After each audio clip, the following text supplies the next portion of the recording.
Episode की शुरुआत होती है और हम देखते हैं कि एक बास्केटबॉल मैच चल रहा होता है टीम क्विंगमैन और शेनवान के बीच में, जहाँ की क्विंगमैन काफ़ी अच्छा खेल रही होती है। पर तभी वहाँ पर उसका एक जो मेन प्लेयर होता है वो बास्केट नहीं कर पाता और वो लोग मैच को हार जाते हैं, जिसे देख करके उसके कोच को वहीं पर हार्ट अटैक आ जाता है और उनकी मौत हो जाती है। वहाँ पर एक लड़की होती है जो दौड़ के उनके पास में जा रही होती है, पर वो गिर जाती है और यहीं पर सपना खुल जाता है। हम देखते हैं कि यहाँ पर फीमेल लीड जो होती है उसका नाम शिया होता है और वही ये सारा सपना देख रही होती है। ये हकीकत में हुआ था उसके डैड के साथ में। और अभी क्विंगमिन की टीम पूरी तरह से ख़त्म हो चुकी है, कोई भी गेम नहीं खेलता और वो सारे लोग कुछ भी नहीं कर पा रहे होते हैं। वो चाहती है कि वो फिर से सारे गेम को शुरू कर सके और उस टीम को बना सके। और अब वो रात में बाहर घूम रही होती है कि तभी वो देखती है कि एक लड़का अकेले बास्केटबॉल कोर्ट में बहुत ही अच्छा खेल रहा होता है। वो उसके पिक्चर्स लेती है और वीडियो लेती है। तभी वो लड़का उसे देख लेता है तो आकर वो उससे उसके फ़ोन को छीनने लग जाता है। वो उससे कहती है कि अपना नाम तो कम से कम बताओ, पर इसी में वो उसके ऊपर ही गिर जाती है। वो कहता है कि तुम मुझे किस तो नहीं करने वाली हो, जिस पर वो मना करती है और कहती है कि मैं तो बस ऐसे ही देख रही थी, तुम काफ़ी अच्छा खेलते हो, नाम तो बता के जाओ। पर वो गुस्से में वहाँ से चला जाता है। जहाँ हम अगले दिन देखते हैं कि वो स्कूल में दुपट्टा सब लगा कर आई हुई होती है वहाँ पर तस्वीरें लेने के लिए उस लड़के का। पर तभी वहाँ पर वो एक जैंग नाम के लड़के को देखती है जो कि रेस में जा रहा होता है। पर तभी उसका डिलीवरी आता है तो वो बिना डिलीवरी लिए ही दौड़ रहा होता है। तभी वो डिलीवरी वाला लड़का भी उसके पीछे पीछे दौड़ के जाता है और वो रेस में भी उससे जीत जाता है। इसे देखकर वो जल्दी से उसके पास में जाती है। श्रेया उससे पूछती है कि क्या वो बास्केटबॉल टीम को ज्वाइन करना चाहेगा, जिस पर कि वो मना कर देता है और वहाँ से चला जाता है। पर वहाँ पर उसका एक कार्ड गिर जाता है जिससे कि इसे पता चलता है कि उसका नाम लिंगजवान है और वो एक कैफ़े में काम करता है। और इसके बाद हम देखते हैं कि वो जैंग के बारे में भी सोचने लग जाती है कि चलो ये बंदा भी अच्छा है। फिर हम देखते हैं कि वो हर जगह पे बास्केटबॉल के पैम्पलेट्स वगैरह सबको दे रही होती है और कह रही होती है कि आप लोग ज्वाइन कर लो, पर कोई भी ज्वाइन करने में इंटरेस्टेड नहीं था। फिर वो कैंटीन के पास में जाती है क्योंकि वहाँ पे बहुत सारे बच्चे होंगे। तभी एक लड़का उसके पास में आता है। वो खुश हो जाती है कि शायद ये ज्वाइन करने के लिए आया है, पर वो उससे कहता है कि यहाँ कैंटीन के पास में इस तरह से तुम सारे लोगों को नहीं कह सकती बास्केटबॉल ज्वाइन करने के लिए, और उसे वहाँ पर काफ़ी बुरा लगता है। फिर वो वहाँ से चली जाती है। फिर हम देखते हैं कि एक क्लास चल रहा होता है जहाँ की प्रोफेसर सारे बच्चों से क्वेश्चन पूछ रहे होते हैं, पर कोई भी क्वेश्चन का जवाब नहीं दे रहा होता है। वहाँ पर जैंग भी होता है, वो जैंग से भी पूछता है पर वो भी उन्हें कुछ नहीं बता पाता। और उसके बगल में ही हम देखते हैं कि वो बास्केटबॉल जो उस दिन खेल रहा था वो लड़का बैठा हुआ होता है। वो उससे पूछते हैं और अभी हमें यहाँ पर पता चलता है कि उसका नाम जुनिये है। जुनिये खड़ा होकर उनके सारे क्वेश्चंस के आंसर कर देता है और इसके साथ साथ ही वो उससे जितने भी सवाल करते हैं आगे के, वो आगे की सारी चीज़ों ने बता देता है। प्रोफेसर से काफ़ी खुश होता है और उसकी तारीफ़ करने लग जाता है और सारे लोगों को उसे सीखने के लिए कहते हैं। फिर अगले दिन हम कोर्ट में देखते हैं जहाँ की अभी भी श्रिया बैठी हुई होती है कि कोई तो आएगा ज्वाइन करने के लिए टीम, पर वहाँ पर अब शेन आता है। फिर हम देखते हैं कि शिया और उसकी फ्रेंड टुटू दोनों ही मिलकर फिर से बॉयज़ डॉर्मेट्री में चले जाते हैं, जहाँ कि वो लोग जाकर लड़कों से पूछ रहे होते हैं कि तुम लोग ज्वाइन करना चाहोगे, और वो छिपके जाते हैं क्योंकि वहाँ पर जाना अलाउड नहीं था। पर तभी वहाँ पर एक लड़का दरवाज़ा खोलता है और इसका नाम शेन होता है। ये लोग उसे ज्वाइन करने के बारे में पूछते हैं पर वो कुछ भी नहीं कहता, जिससे कि शिया को लगता है कि शायद वो ज्वाइन नहीं करेगा। पर फिर वो हंस के कहता है कि मेरा नाम शेन है, और वो बताता है कि मेरा हाइट 186 है और वो बताता है कि मैं मेडिसिन पढ़ रहा हूँ। तभी यहाँ पर टुटू से पहचान जाती है। वो कहती है कि आप तो पहले कैप्टन हुआ करते थे ना क्विंगमैन टीम के, जिस पर कि वो हाँ कह देता है। और फिर ये लोग काफ़ी खुश हो जाते हैं और सोचते हैं कि सही किया यहाँ पर आके। और फिर शाम को अभी भी सिया बैठी हुई होती है बाहर में टेबल लगा कर कि शायद कोई आएगा टीम को ज्वाइन करने के लिए। तभी वहाँ पर चूरन आता है जो कि इसका बचपन का फ्रेंड होता है और इसे पूरा यकीन होता है कि चूरन तो ज़रूर ही ज्वाइन करेगा टीम को। लेकिन चूरन यहाँ पर आकर उसे कहता है कि वो ट्रांसफ़र ले रहा है और वहाँ पर श्रिया देखती है कि उसके पास में बैग्स भी है। वो पूछती है कि वो कहाँ पर जा रहा है, जिस पर कि वो जवाब देता है कि वो शेनवान में जा रहा है, जिससे कि इसे काफ़ी बुरा लगता है क्योंकि वो ही टीम तो उसके अगेंस्ट में थी और वो उसी से तो जितवाना चाहती थी क्विंगमैन को। लेकिन फिर अभी जो उसका सबसे अच्छा दोस्त था वही वहाँ पर जा रहा होता है। उसे बुरा लगता है पर वो कुछ भी नहीं कहती और उसे कॉन्ग्रेचुलेट बस कर देती है। अगले दिन वो फिर से छिपकर टुटू के साथ में जाती है बॉयज़ डॉर्मेट्री में, जहाँ की टुटू तो दूसरी तरफ होती है और वो दूसरी तरफ होती है। फिर वो जब डोर पे नॉक करती है तो एक लड़का दरवाज़ा खोलता है और ये जुनिये ही था। उसे देखकर वो काफ़ी खुश हो जाती है और कहती है कि तुम यहीं पर थे। फिर वो उसे कहती है कि प्लीज़ हमारी टीम को ज्वाइन कर लो, जिस पर कि वो साफ मना कर देता है। पर वो उसके पीछे में तस्वीरों में देखती है कि वो काफ़ी पॉपुलर कोच के साथ में है। वो उसके बारे में उनसे पूछने लग जाती है और तभी हड़बड़ाकर वहाँ पर गिर जाती है, जिससे कि उसे चोट लग जाता है। और अब यहाँ पर जुनिया उसे कहता है कि जो लड़की खुद को नहीं संभाल सकती वो टीम को कैसे संभालेगी। और वहाँ पर तभी आंटी आ जाती है जो कि साफ सफाई किया करती थी डॉम में। वो वहाँ पर एक लड़की को देखकर इस पर काफ़ी गुस्सा करती है और उसे वहाँ से जाने के लिए कहती है, जिस पर कि वो कहती है कि वो तो बस उसकी कज़न थी और वो जूनियर से मिलने के लिए आई थी। पर आंटी काफ़ी गुस्सा हो जाती है और उसे वहाँ से भगा देती है। और इसके बाद में हम देखते हैं कि अगले दिन में शेन आया हुआ होता है कोर्ट में और उसके साथ में लिंगजवान भी था। लिंगजवान अभी भी ज्वाइन करने के लिए मान नहीं रहा होता है, जिस पर कि यहाँ पर श्रिया उसे चैलेंज करती है कि जो बास्केट कर लेगा उसे टीम को ज्वाइन करना ही पड़ेगा। और यहाँ पर वो हाँ कह देता है क्योंकि उसे यकीन था कि श्रिया नहीं कर पाएगी, पर श्रिया ऐसा कर देती है और अब यहाँ पर लिंगजवान को भी टीम ज्वाइन करना पड़ता है। लेकिन वो गुस्से में वहाँ से जाने लग जाता है। तभी हम देखते हैं कि ये सारी चीज़ों को वहाँ पर खरा जुनिया भी देख रहा होता है। जुनिया वहाँ पर से जाने लग जाता है कि तभी वहाँ पर श्रिया उसे देख लेती है। वो दौड़ के उसके पास में जाती है और कहती है कि तुम यहाँ पर हो, प्लीज़ हमारी टीम को ज्वाइन कर लो।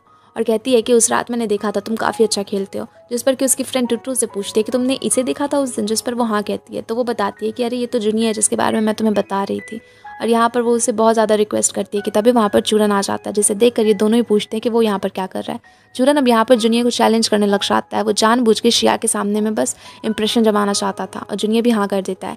पर चूरन और जुनिया में काफ़ी फ़र्क था, क्योंकि काफ़ी दिनों से चूरन बहुत प्रैक्टिस कर रहा होता है, पर जुनिया 1 साल से बास्केटबॉल कोर्ट तक में भी नहीं गया हुआ होता है और इस वजह से वो उससे हार जाता है। वो काफ़ी मेहनत कर रहा होता है जीतने की, पर फिर भी वो बास्केट नहीं कर पाता और इसी में बास्केट जाकर शिया को लगने वाला था कि तभी वहाँ पर जुनिया जाकर उसे बचा लेता है। वहीं पर हम एक दूसरी लड़की एना को भी देखते हैं, जो कि जुनिया की बहुत बड़ी फ़ैन होती है और वो बचपन से उसे जानती भी है। वो कुछ और लड़कियों के साथ में वहाँ पर सिया के बारे में पूछ रही होती है, क्योंकि उसे पता चलता है कि एक सिया नाम की लड़की कुछ दिनों से जुनिया का पीछा कर रही है। वो जब कोर्ट में पहुँचती है तो देखती है कि जुनिया सिया को कैसे बचाता है, जैसे कि वो और भी ज़्यादा जेलस फील करने लग जाती है। वो तो हार चुका था, तो अब वहाँ पर चूरन को मौका मिलता है पॉइंट करने का और वो एक ही बार में 3 पॉइंट कर देता है। और वो शेन की तरफ मुड़ के कहता है कि कैप्टन याद है, ये तो बिल्कुल आपका वाला तरीका था। जिस पर कि शेन भी हाँ करता है और कहता है कि तुम काफ़ी अच्छा खेल रहे हो और उसकी तारीफ़ करता है। अब यहाँ पर जुनिया को गुस्सा आ जाता है और वो वहाँ से जाने लग जाता है। अब वहाँ पर चूरन सिया के पास में जा रहा होता है, पर सिया तो बिल्कुल उसे इग्नोर करके ही उसके पीछे दौड़ के चली जाती है। वो जुनिया से कहती है कि मेरा जन्म क्या तुम्हारा पीछा करने के लिए हुआ है, 1 मिनट के लिए रुको तो सुनो तो मेरी बात। पर वो उसकी बात भी नहीं सुनता। वो उसे बहुत रिक्वेस्ट कर रही होती है कि ज्वाइन कर लो ना टीम को और चूरन को हरा दो, पर वो बिना कुछ बोले वहाँ से चला जाता है। फिर हम सिया को देखते हैं कि वो प्रिंसिपल ऑफिस में जाती है, क्योंकि वहाँ पर बास्केटबॉल कोर्ट को तोड़ने की बात चल रही होती है। वो प्रिंसिपल से जाके कहती है कि आप प्लीज़ ऐसा मत करो। प्रिंसिपल उसे पहचान जाती है कि ये कोच सू की बेटी है। वो उसे कहती है कि अभी कोई प्लेयर्स हमारे पास नहीं है तो हम कोर्ट को रख नहीं सकते, हमें उसे तोड़ना ही पड़ेगा। तो वो उनसे कहती है कि आप कुछ दिन रुक जाओ, मैं प्लेयर्स को ढूंढ लूँगी और आपको उसे तोड़ना नहीं पड़ेगा। तो इस पर प्रिंसिपल भी उसकी बात को मान जाती है। फिर हम देखते हैं कि टुट्टू और शिया दोनों ही लिंगजुआन के कैफ़े में जाते हैं, जहाँ कि वो वहाँ पर ओनर से पूछती हैं कि वो कब आएगा, पर ओनर तो कुछ कह ही नहीं रही होती है। फिर उसे समझ आ जाता है कि शायद ऑर्डर करने पर ये कुछ बोलेंगे, इसलिए वो बहुत सारे ड्रिंक्स वहाँ पे ऑर्डर करती है और बैठ जाती है। वो लोग शाम तक उसका इंतज़ार करती है, पर लिंगजुआन वहाँ पर आता ही नहीं है। फिर ओनर उसे आके कहती है कि अरे मैं बताना ही भूल गई, वो तो आज आएगा ही नहीं। वो तो बस चाहती थी कि ये लोग सारे ड्रिंक्स खरीदें और उन्हें शुरुआत से पता था कि आज लिंगजुआन नहीं आएगा, पर फिर भी वो वहाँ पर इन लोगों को नहीं बता रही होती है। अब वो लोग वापस से घर चले जाते हैं और हम देखते हैं कि सिया फिर से डॉम में जाती है, जहाँ की जांग भी उस समय रूम में ही था। वो वहाँ पर देखती है कि आंटी भी आ रही है, इसलिए वो उससे रिक्वेस्ट करती है कि प्लीज़ आंटी को मत बताना और अंदर चली जाती है। अब वो जाकर बाथरूम में छिपती है। वहाँ पर जुनिया भी होता है और वो जांग को कहता है कि आंटी को वापस भेजो किसी तरह से, और वो भी बाथरूम में चला जाता है। वो वहाँ पर सिया को चुप करा रहा होता है कि तभी वो वहाँ पर एक कॉकरोच को देख के चिल्लाने लग जाती है। वो किसी तरह से उसका मुंह बंद करता है, दोनों ही डरे हुए होते हैं। पर अब आंटी जैसे ही दरवाज़ा खोलने जा रही होती है, जांग किसी तरह से बात को संभाल लेता है और उन्हें वहाँ से भेज देता है। और वो जैसे ही दरवाज़ा खोलता है तो देखता है कि सिया जुनिया की गोद में होती है, क्योंकि वो दोनों ही कॉकरोचेस से डर रहे होते हैं। और इसके बाद में फिर हम टुट्टू को देखते हैं, जो कि सिया के साथ में बैठी बातें कर रही होती है। वो उसे कहती है कि उसे पता है कि वो लिंगजुआन को कैसे मनाएगी, इसलिए वो बहुत सारे ऑर्डर्स करती है, क्योंकि उसे पता होता है कि वो डिलीवरी के लिए ही आएगा। और वो 6th फ्लोर पे रहती थी, जहाँ की कोई लिफ्ट भी नहीं था, और यहाँ पर लिंगजुआन को पूरा 6th फ्लोर तक सीढ़ियों से चढ़ के आना पड़ता है। और उसे बार बार वो ऑर्डर कर रही होती है, जिससे वो बेचारा थक जाता है और कहता है कि बताओ मैं ऐसा क्या करूँ जिससे कि तुम दोनों अब ये सारा करना बंद कर दोगी, मुझे टॉर्चर करना बंद कर दोगी। जिस पे कि वो कहती है कि टीम ज्वाइन कर लो। वो कहता है कि मैं ऐसा कभी भी नहीं करूँगा। उसे शिया कहती है कि टीम को ज्वाइन कर लो, फिर हम कभी तुम्हें परेशान नहीं करेंगे। पर वो कहता है कि मैं ऐसा कुछ भी नहीं करने वाला, मेरे पास और भी जॉब्स हैं, मैं और कोई दूसरी जॉब ले लूँगा। और ये बोलकर वो वहाँ से चला जाता है और हम देखते हैं कि जांग इन सारी चीज़ों की तस्वीर ले रहा होता है। फिर हम देखते हैं कि सिया फिर से एक दूसरे शॉप पे गई हुई होती है, एक कैफ़े में, और वहाँ जाकर भी वो लिंगजुआन के बारे में पूछती है, पर वो अभी कुछ नहीं कह रही होती है। तो वो वहाँ पर भी कुछ ऑर्डर करती है और फिर वो उसे बताती है कि वो तो 10 बजे काम के लिए आता है। और ये सोचकर दोनों के ही दिमाग में एक आइडिया आता है, क्योंकि 10 बजे तो क्लासेस थे, इसका मतलब वो क्लास को मिस कर रहा है। और अब सिया क्लास में होती है, वो वहाँ पे देखती है कि प्रिंसिपल आ रही है, इसलिए वो जानबूझ के उसी समय ऑर्डर कर देती है। और वहाँ पर जैसे ही उसे लेकर लिंगजुआन आता है तो प्रिंसिपल उसे देख लेती है और उन्हें पता चल जाता है कि क्लास मिस करके ऐसे पार्ट टाइम जॉब क्या करता है, जिस पर वो उसे बहुत डांटती है। और अब उसे शिया की बात माननी ही पड़ जाती है। लिंगजुआन मान जाता है कि अच्छा ठीक है, फिर वो टीम को ज्वाइन कर लेगा। हम देखते हैं कि इधर क्लास में हर जगह बस इन दोनों के बारे में गॉसिप चल रही होती है। सारे लोग कह रहे होते हैं कि ये दोनों डेट कर रहे हैं, पक्का सिया और जुनिया के बीच कुछ ना कुछ तो चल ही रहा है। पर जुनिया इन सारी चीज़ों पे बिल्कुल भी ध्यान नहीं दे रहा होता है। वो तो बैठा बस बास्केटबॉल कोर्ट के बारे में ही सोच रहा होता है। वो नहीं चाहता था कि कोर्ट टूटे। तभी वहाँ पर जांग आता है, जो कि उसे पिक्चर दिखाता है कि कैसे वो हर जगह पे जाके किसी तरह से लिंगजुआन को टीम ज्वाइन करवाने के लिए इतनी ज़्यादा मेहनत कर रही है। वो उन सारे पिक्चर्स को देखता है और फिर कहता है कि चलो हमें सिया से बात करनी होगी। पर जैसे ही वो बाहर जाने लगता है कि देखता है प्रोफेसर आ गए और वो कहते हैं कि आज एक सरप्राइज टेस्ट होगा और वो सारे लोगों को टेस्ट देने के लिए कह रहे होते हैं। जांग कहता है कि अब तो बहुत लेट हो जाएगा और हम लोग आज तो कोच से मिल ही नहीं पाएंगे, आज हम लोग पक्का कोच सिया से नहीं मिल पाएंगे। पर तभी वहाँ पर 20 मिनट ही होता है कि जाके वहाँ पर जूनियर अपना पेपर प्रोफेसर को दे देता है। प्रोफेसर उसे कहते हैं कि जूनियर तुम्हें पता है ना, तुम खाली पेपर ऐसे सबमिट नहीं कर सकते। जिस पर वो कहता है कि आप देख तो लो। जब प्रोफेसर अंदर देखते तो उसने सारी चीज़ों को कंप्लीट किया था और इसलिए प्रोफेसर भी खुश हो जाता है और कहते हैं कि ठीक है तुम जा सकते हो। अब जैसे ही जूनियर बाहर जाता है तो वो कोर्ट में देखता है जहाँ कि एना और सिया लड़ रहे होते हैं और सारे लोग वहाँ पर काफ़ी ज़्यादा झगड़ा कर रहे होते हैं क्योंकि एना काफ़ी ज़्यादा जेलस फील कर रही होती है उससे और सिया अकेले ही उसे संभाल लेती है। अब जूनियर जाकर उसका हाथ पकड़कर उसे वहाँ से लेके जाने लग जाता है पर वो काफ़ी स्ट्रांग होती है। फिर जूनियर उसकी तरफ देख के कहता है कि चलो तो मेरे साथ में, और एना को वहाँ से जाने के लिए कहता है। अब वो इधर सिया को लेके क्लासरूम में आता है जहाँ कि वो उसे कह रहा होता है कि तुम ये क्या कर रही हो। जिस पर वो कहती है कि मुझे किसी भी तरह से बास्केटबॉल कोर्ट को बचाना और इसलिए मुझे बहुत सारे अच्छे प्लेयर्स को तो ज्वाइन करवाना ही होगा। एटलीस्ट 5 प्लेयर्स तो चाहिए ही चाहिए, तभी हम लोग टीम को बचा पाएंगे, कोर्ट को भी बचा पाएंगे। जिस पर कि जूनियर उसे कहता है कि अरे तुम टेंशन मत लो। और तभी वो लोग वहाँ पर एक पोस्ट देखते हैं जहाँ कि इन दोनों के बारे में बातें चल रही होती है और अभी अभी जैसे उसने उसका हाथ पकड़कर उसे वहाँ से वो कोर्ट के पास से लेके गया था, ये भी पिक्चर किसी ने एक साइट पे डाल दी थी और सारे लोग इसी के बारे में बात कर रहे होते हैं। उस पोस्ट को देख के सिया के दिमाग में ख्याल आता है। वो जल्दी से वहाँ पर जाती है और कहती है कि मैं सिया हूँ और मेरे बारे में ही बात चल रही है। और फिर वो वहाँ पे कहती है कि अगर कोई बास्केटबॉल टीम में आना चाहता है, कोई भी थोड़ा भी इंटरेस्टेड है तो वो टीम को ज्वाइन कर सकता है। पर कोई भी उसकी बातों पे ध्यान नहीं देते और सारे लोग वहाँ पे उसका मजाक ही बना रहे होते हैं कि ऐसे ही कोई यहाँ पर सिया बनने का नाटक कर रही है। पर तभी वहाँ पर जूनियर अपना एक वॉइस रिकॉर्डिंग देता है और कहता है कि हम दोनों बिल्कुल भी डेट नहीं कर रहे और ये बास्केटबॉल टीम के बारे में ही है। और अब तो ये इन दोनों के बारे में और भी ज़्यादा हर जगह पर बातें होने लग गई थी। और उधर हम दूसरी तरफ देखते हैं जहाँ की टुटू और सिया दोनों बैठे हुए होते हैं कि कोई आदमी फिर से आके इनकी टीम को ज्वाइन करे, पर कोई भी नहीं आता और ये लोग काफ़ी ज़्यादा परेशान होते हैं। पर अचानक से वहाँ पर बहुत सारे लड़के आने लग जाते हैं और सारे कहने लग जाते हैं कि हम इंटरेस्टेड हैं। सिया उन सारों को देख रही होती है जिनमें कि एक भी खेलने के लायक नहीं था, बस सारे लोग बस ऐसे ही आ रहे थे। और तभी वो देखती है कि एक बंदा जो अभी अभी वहाँ से गया था वो फिर से वापस आता है टीम को ज्वाइन करने। वो कहती है कि तुम तो अभी अभी गए थे ना और फिर से वापस भी आ गए, जैसे कि उसे शक होता है। और वो जाकर देखती है तो देखती है कि जांग वहाँ पर कुछ लड़कों को पैसे दे रहा होता है कि जाके टीम को ज्वाइन कर लो और वहीं पर पास में जूनियर भी बैठा हुआ होता है। ये देखकर उसे काफ़ी गुस्सा आता है। वो जूनियर को वहाँ से हाथ पकड़कर उसका वहाँ से लेकर जाती है और उसे एक पेड़ में टकरा कर कहती है कि तुमने क्या बोला था, तुमने बोला था कि तुम अच्छे प्लेयर्स को लाओगे, इसके लिए मैं टेंशन ना लूँ, पर ये तुम क्या कर रहे हो, तुम ऐसे भी किसी को भी लेके आ रहे हो और कह रहे हो कि टीम ज्वाइन कर लो। मैं नहीं चाहती कि कोई ऐसे ही बकवास टीम ज्वाइन कर ले।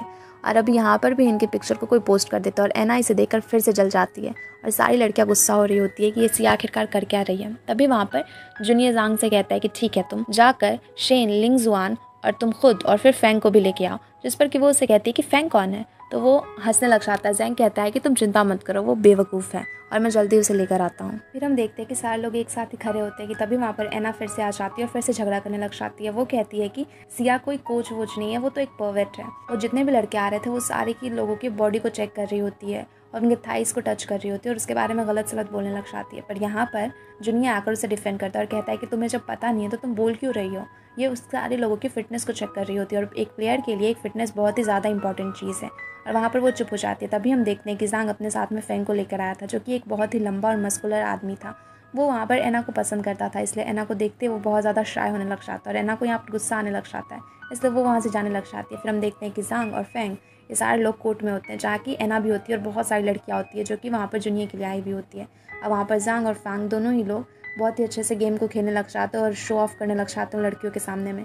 और तभी एना को एक बॉल लगने वाली थी पर फैंग जाकर उस बॉल को उसे लगने से बचा लेता है। पर एना उसे बिल्कुल ही देखती ही नहीं और उसे बिल्कुल पूरी तरह से इग्नोर कर फिर से जूनियर करने लग जाती है, जिस पर कि उसे थोड़ा बुरा भी लगता है। पर फिर वो उतना ज़्यादा नोटिस नहीं करता और फिर छोड़ देता है। उधर दूसरी तरफ हम चूरन को देखते हैं जो कि कोच के साथ में होता है, अपने नए टीम मेंबर से मिल रहा होता है जहाँ की एक टीम मेंबर उसे कहता है कि ये कैप्टन बनने के लायक है कोच, आप इसे कैप्टन बना रहे हो। जिस पर कि वो कहते हैं कि बिल्कुल लायक है। तो वो कहता है कि इसे प्रूव करना होगा और वहाँ पर चूरन काफ़ी अच्छे से खेलकर बास्केट भी कर देता है और वो सारे लोगों को प्रूव भी कर देता है। फिर वो जूनियर के बारे में बात कर रहे होते हैं जहाँ की वो कहता है कि जूनियर बिल्कुल भी अच्छा नहीं खेलता और काफ़ी टाइम से उसने बास्केटबॉल खेलना जो छोड़ दिया है। तो वो लोग उसे कहते हैं कि तुम उसे जीते, जिस पर वो हाँ में जवाब देता है। और फिर हम देखते हैं कि जब वो अपने घर पे होता है तभी उसे एक सपना आता है, एक नाइटमेयर, जिससे कि उसकी नींद खुल जाती है। वो सपने में देखता है कि वो गोल नहीं कर पाया था जिसकी वजह से कि सिया के फादर को हार्ट अटैक आ गया था और उसकी मौत हो गई थी। इधर दूसरी तरफ हम देखते हैं कि सिया अपने रूम में बैठी ड्रामा देख रही होती है मज़े में। तभी टूटू आकर उससे कहती है कि तुम्हें याद है ना आज लास्ट डेट है, अगर तुम सारे बच्चों को वहाँ पर सारे लोगों को जमा नहीं कर पाई तो आज प्रिंसिपल वहाँ पर तुम्हें और भी ज़्यादा चांस नहीं देगी और बास्केटबॉल कोर्ट को तोड़ना पड़ जाएगा। जिस पर वो कहती है कि अरे तुम टेंशन मत लो, मेरे चार्म को कोई भी रेजिस्ट नहीं कर सकता। और फिर हम देखते हैं कि दूसरी तरफ जूनियर वहाँ पर जैंग के साथ में बैठा हुआ होता है अपने क्लास में, जहाँ के प्रोफेसर जैंग से कुछ क्वेश्चंस करते हैं और वो सारे क्वेश्चंस के आंसर कर देता है, जिससे कि सारे लोग शॉक हो जाते हैं। वो उनसे कहता है कि मैं बास्केटबॉल खेल रहा हूँ, इसका मतलब ये नहीं कि मैं स्टडी पे ध्यान नहीं दूंगा। टीचर को तो विश्वास ही नहीं हो रहा होता। वो उसे एक्सप्लेन करने को कहते हैं तो वो एक्सप्लेन भी कर देता है और फिर वो कहता है कि आप टेंशन मत लो, मैं पढ़ाई के साथ साथ गेम पर भी फोकस करूँगा। ऐसा नहीं है कि मैं गेम के चक्कर में अपनी पढ़ाई को छोड़ दूँगा। फिर हम देखते हैं कि वो दोनों एक साथ कैंटीन में बैठे हुए होते हैं, जहाँ की जुनिए उसे कहता है कि अगर मैं जाकर बास्केटबॉल टीम को ज्वाइन कर लूँ तो वो लड़की ये तो नहीं सोचेगी ना कि मैं उसे पसंद करता हूँ। जिस पे कि जांग उसे कहता है कि क्या भाई, मुझे भी तुमने कुएं में फेंक दिया और खुद भी फिर उसमें कूदना चाहते हो। जिस पर वो कहता है कि नहीं, मैं बस सोच रहा था। उधर हम देखते हैं प्रिंसिपल ऑफिस में, जहाँ की वो सिया जाकर प्रिंसिपल से कह रही होती है कि बस 4 ही मेंबर्स हुए हैं, पर आप टेंशन मत लो, 5वां आ जाएगा। और वो यही कह रही होती है कि तभी वहाँ पर जुनिया आ जाता है और वो कहता है कि वो टीम को ज्वाइन करना चाहता है। और प्रिंसिपल कहती है कि अच्छा, तुम इसके बारे में बात कर रही थी, जहाँ की वो स्माइल करती है। और जुनिया कहता है कि तुम्हें पता था कि मैं ज्वाइन करूँगा। जिस पर शिया कहती है कि हाँ, मुझे अच्छे से पता था कि तुम पक्का आओगे, पक्का ज्वाइन करोगे। और फिर वो वहाँ से जाने लग जाता है गुस्से में। जिस पर कि शिया कहती है कि अरे रुको, तो अब तो हम एक टीम है, तो हमें साथ में काम करना होगा।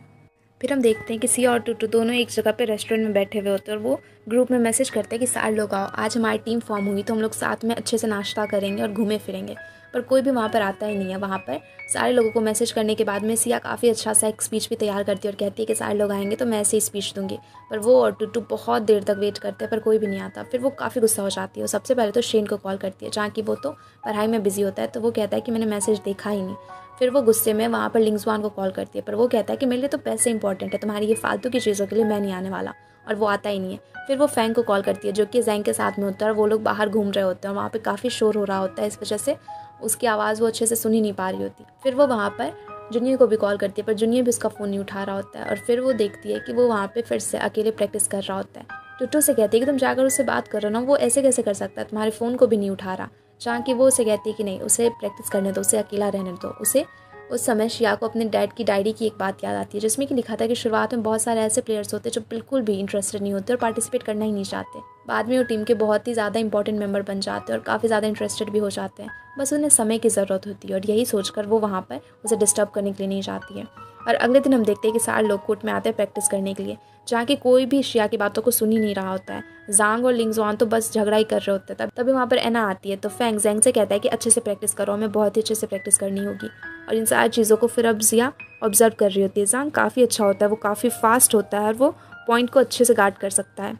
दूसरी तरफ फैंग, जो कि काफ़ी ज़्यादा मस्कुलर स्ट्रेंथ होती है उसमें, वो सेंटर फॉरवर्ड कर सकता है। और तभी हम देखते हैं कि एना वहाँ पर जूनियर को प्रेस करने लग जाती है और किसी के बारे में भी कुछ भी नहीं कहती। जहाँ पे टुटू को गुस्सा आ जाता है, वो चिल्ला के कहती है कि तुम यहाँ पर आई हो तो सारे मेंबर्स को प्रेस करो ना, बस जूनियर जूनियर क्या लगा रखा है।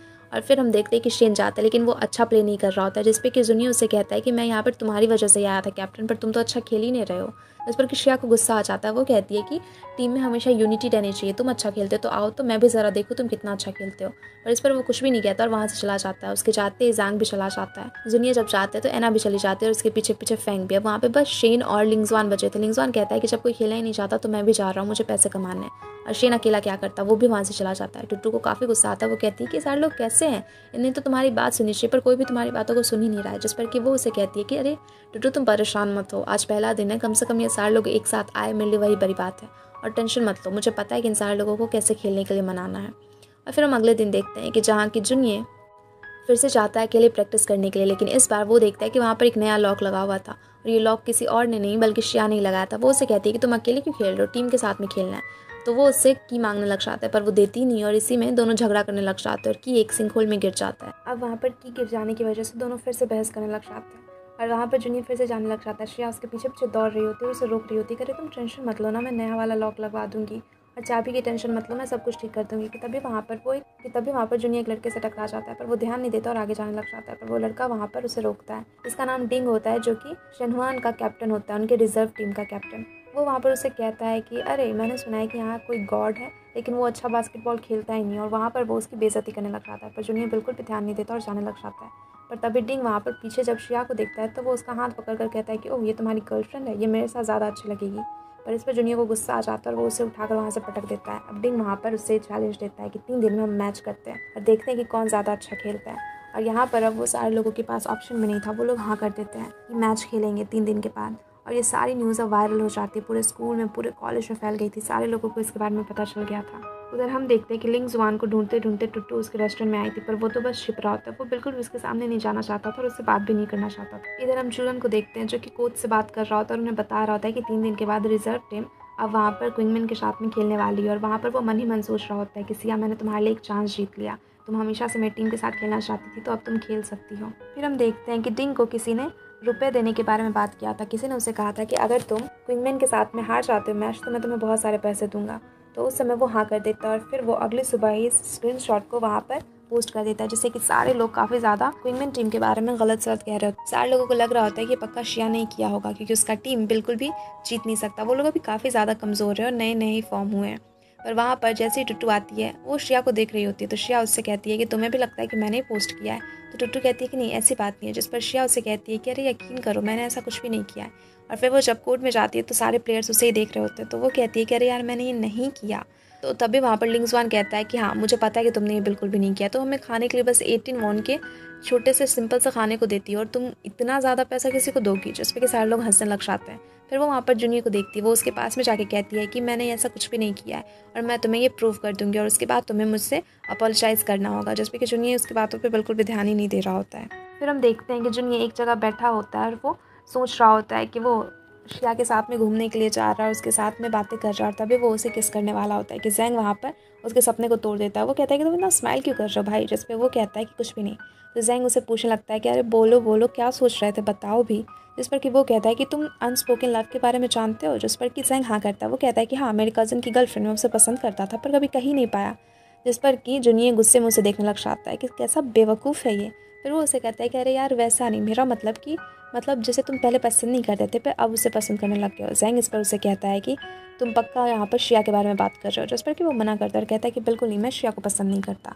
अगले दिन हम देखते हैं कि जब वहाँ पर जूनियर गाड़ी से आ रहा होता है, तो जैंग उसे गाड़ी में बताता है कि सब कुछ ऐना ने किया था, ऐना ही पैसे दे रही थी और उसकी वजह से सारे लोगों को लग रहा है कि श्रिया ने ऐसा किया। और तभी हम देखते हैं कि श्रिया वहाँ पर आ रही होती है। वो जूनियर की कार के पास में जाती है और उसे कहती है कि मैं जल्दी तुमसे अपोलोजाइज़ कराऊंगी, और ये बोल के वो हंस के वहाँ से चली जाती है। और फिर हम देखते हैं कि जब वो क्लास में होती है तो उसे एक मैसेज आता है। दरअसल उसे पता चल गया था कि ये किसने किया, और वो ज़ोर से चिल्ला देती है। तभी टीचर उसे डांट के कहते हैं कि आजकल के बच्चे भी ना पढ़ने पे बिल्कुल ध्यान ही नहीं देते और फ़ोन पे ही लगे हुए रहते हैं। और फिर हम देखते हैं कि जब क्लास ऑफ होता है तो वो ऐना के पास में जाती है और उसे स्टेयरकेस के पास में जाकर उससे बात कर रही होती है और कह रही होती है कि सब कुछ तुमने ही किया ना। वो ऐना से कहती है कि मुझे पता चल गया, पर तुमने ऐसा कुछ किया क्यों? जिस पर कि ऐना वहाँ पर रोने लग जाती है। वो कहती है कि मैं तो अच्छा चाहती थी, मैं नहीं चाहती थी कि क्विंगमैन पहली बार में ही हार जाओ, और इसलिए मैंने उससे कहा था कि मैं तुम्हें बहुत सारे पैसे दूंगी और तुम हार जाओ, जिससे कि हमारा टीम जीत सके, जूनियर जीत सके। अब वहाँ पर श्रिया को भी लगता है कि इसमें ऐना बिल्कुल भी कुछ गलत नहीं सोच रही थी, वो तो बस अच्छा ही सोच रही थी, पर उसकी अच्छाई में ही सारी चीज़ें गलती निकल गई। और फिर वो वहाँ पर उसे शांत करवाने की कोशिश करती है, पर यहाँ पर ऐना का आई मेकअप पूरा ख़राब हो गया था, जिसे देखकर श्रिया को और भी हंसी आ रही होती है और वहाँ पर ऐना रो ही जा रही होती है। अब वो जब बाहर जाती है तो वहाँ पर उसके सामने में जूनियर आता है और इन सारी चीज़ों को जूनियर भी देख रहा होता है। अब ये सारे लोग वहाँ पर खेलने के लिए कोर्ट में गए हुए होते हैं, जहाँ की श्रिया उन सारे लोगों को स्ट्रैटेजी वगैरह बता रही होती है, कैसे खेलना है, सब कुछ समझा रही होती है, पर कोई बिल्कुल भी उसकी बात पे ध्यान नहीं दे रहा होता। टीम में तो यूनिटी नाम की कोई चीज़ ही नहीं होती है। और अब फाइनली गेम का दिन भी आ जाता है और अब वहाँ पर वो सारे लोगों को खाना देती है। पर तभी वहाँ पर पहली बार में जूनियर भी जाकर खाने का एक प्लेट ले लेता है, पर उसके लिए तो खाना आया ही नहीं था, क्योंकि वो इतने सस्ते खाने को खाता कहाँ था। और वहाँ पर अब श्रिया के लिए खाना नहीं बचा था, तो वो बाहर जाने लग जाती है और कहती है कि मुझे भूख नहीं है। पर बाहर जाकर वो एक जगह पर फास्ट फूड खाने लग जाती है, क्योंकि उसे बहुत ज़ोर से भूख लगी थी। अब यहाँ पर जूनियर आकर उसे सॉरी कहता है, जहाँ पर कि श्रिया उसे कहती है, मैंने अभी तक फाइंड नहीं किया कि किसने उन्हें पैसे दिए थे। जिस पर कि जूनियर उसे कहता है कि फिर भी वो तुम नहीं थी, और वो उसे सॉरी कहकर वहाँ से चला जाता है। फाइनली मैच का दिन आता है, जहाँ की अब सिया उन सारे लोगों को बता रही होती है कि उन्हें कैसे कैसे खेलना है। सबसे पहले वो फेंग को कहती है कि वो काफ़ी ज़्यादा स्ट्रांग है, तो वो अपोनेंट को बॉल ना लेने दे, उसे बॉल को बचाए। फिर वो लिंग्सवान को कहती है कि वो बास्केट बिल्कुल भी ना करे, क्योंकि वो अच्छा नहीं करता, वो बस बॉल को पास करने पर ही फोकस करे। फिर वो जैंग से कहती है कि वो साइड बास्केट करने का ट्राई करे, और शेन से कहती है कि वो 3 पॉइंट के लिए जाए, क्योंकि वो काफ़ी अच्छा करता है। पर उसे समझ नहीं आ रहा था कि वो जूनियर को क्या कहे। तो जूनियर उसे कहता है कि तुम बेवकूफ़ हो, कोच हो लेकिन तुम्हें पता नहीं कि किस तरह से काम करना है, ऐसे थोड़ी होता है, और तुम अभी फेल हो चुकी हो अपने कोच के काम में। और ये कहकर वो वहाँ से चला जाता है, और इसी के साथ में ये एपिसोड यहीं पर खत्म हो जाता है। Thanks everyone for watching. और वीडियो अच्छी लगी हो तो वीडियो को लाइक करके चैनल को सब्सक्राइब जरूर कर देना।